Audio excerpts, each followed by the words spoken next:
Guys, what's up? Three-time powerlifting competitor here and one-time winner. I think I've only shown my medal one time in my videos in the past.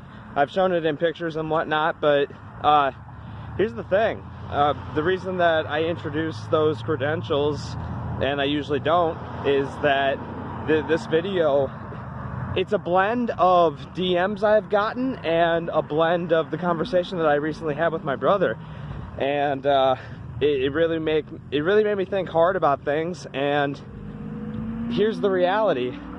You know, a lot of people talk about a perfect storm of opportunity. It doesn't exist. There's no such thing. There's no clean slate. There's no nothing. You have one life. The screw-ups you have to live with them. That's it. You should just accept them. The successes you have, same thing. Accept them, but improve them. So, I guess this video is more about the depths of discipline. And I've mentioned it plenty of times in my videos in the past, but I've never truly gotten into it. And discipline is so critical. Like, I didn't always exercise it. Like, yeah, I always wanted to be healthy and in shape and whatnot, but let's go to the reason that I started. My low testosterone diagnosis when I was 23. And here's the thing, I kept quitting. I kept quitting because, yeah, I wanted the aesthetics and whatnot, and I wanted to be strong, but it just wasn't good enough reason. Like, training for girls, that wasn't good enough reason either. Like, I kept quitting.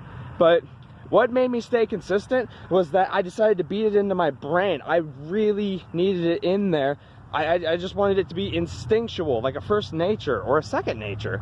So I learned everything that I could about what I wanted to do, and then I had to become obsessed with it to stick with it. And here's the thing, I don't regret it at all. I realized that I had been sacrificing my true self my entire life.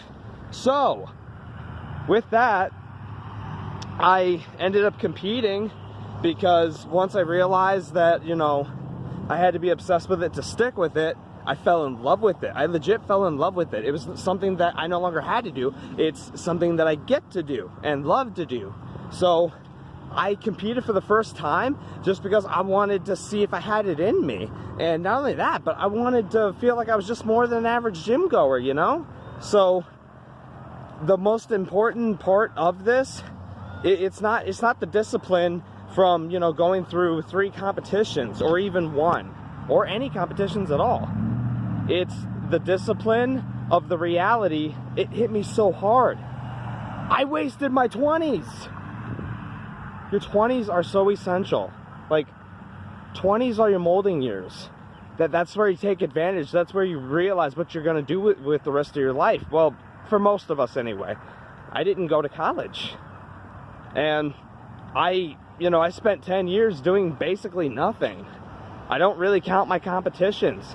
Yeah, they were a very imperative form of discipline, but I wasn't always working out. Like I said, I kept quitting and quitting, but the discipline, I wasn't exercising it at home. Like, I didn't exactly live in a pigsty, but I wasn't the cleanest guy in the world either. So that took a lot of time, and it shouldn't have taken me this long, 30 years old, but it shouldn't have taken me as long as it did to figure out that my personal life should be just as together as my workouts were. There were times when I would be working out and my house was a mess. You know, my laundry wasn't done, dishes weren't done, etc., etc.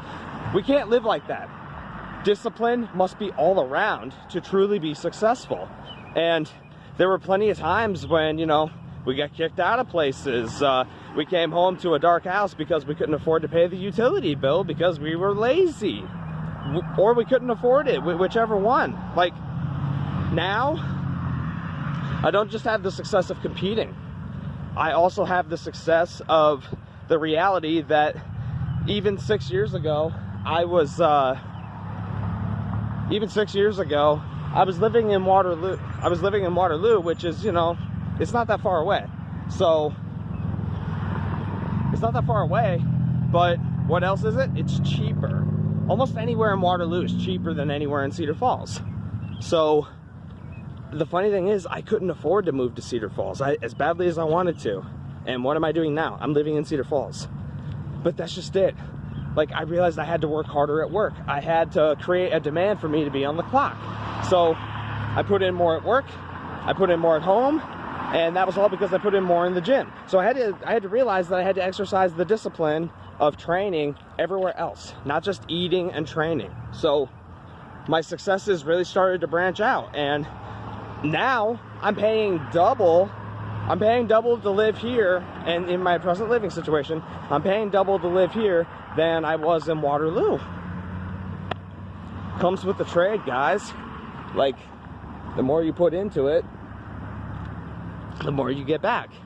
And I know it sounds totally cliche, but cliche really just kind of works.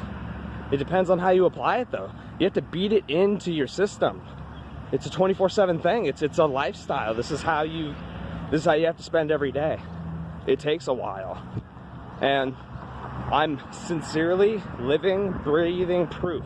And I'm not loaded, I'm not rich, I'm none of that. But here's the thing. I do have money.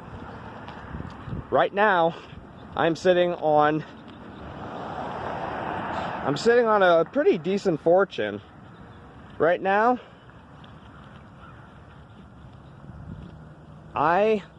just 2 years ago,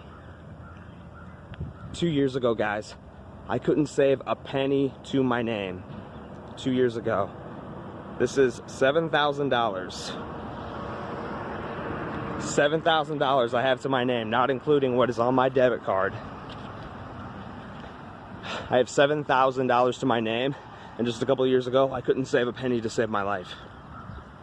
Let that sink in.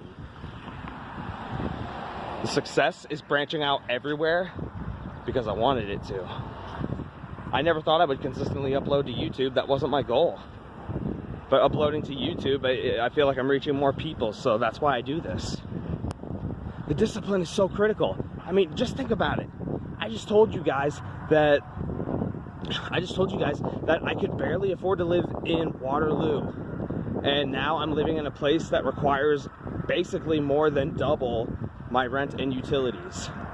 And I spend way more on groceries than anything. I mean, I bought a freaking car. I bought a car, and I was able to still have savings after that. I had to keep, repairing my car as that comes with the territory of owning a vehicle. But all of this has happened in the last 2 years. I mean, there's still so much room for improvement on my own behalf. But you just have to get up off of your asses and make it fucking happen. I mean, that sounds brutal, but that's what I needed. I gave myself that slap in the face because it's what I needed. And hopefully a raw video that's in your guys' face will help you with that. And that's the only reason I do any of this, is to help you guys. So remember, no one helped me with any of this. No one gave me pointers, no one gave me tips. I won this on my own. I competed on my own. I trained on my own. I put together my own plans. I put together my own training. All of it, everything that I have is done because of me. And again, there's always room for improvement, but just think about that. You can get there too. All of you can. There's no reason why you should ever doubt yourself. And I used to be the king of doubting myself. I had a false confidence, and it was called my ego. So think about that and realize that you can do better. You can do so much better. There's so much more going on than you give yourself credit for, and more than you understand, more than I understand. So guys, I just wanted to let you know that. But again, I don't really think much of my accomplishments. I just think about how much more I can accomplish above what I presently have. So take all that into consideration and just do your best. And then better, and then better, and then better. It's a continuous snowball of success. Success. Ba-boom, ba-boom, success, success. My man, Greg Plitt. Thanks, guys.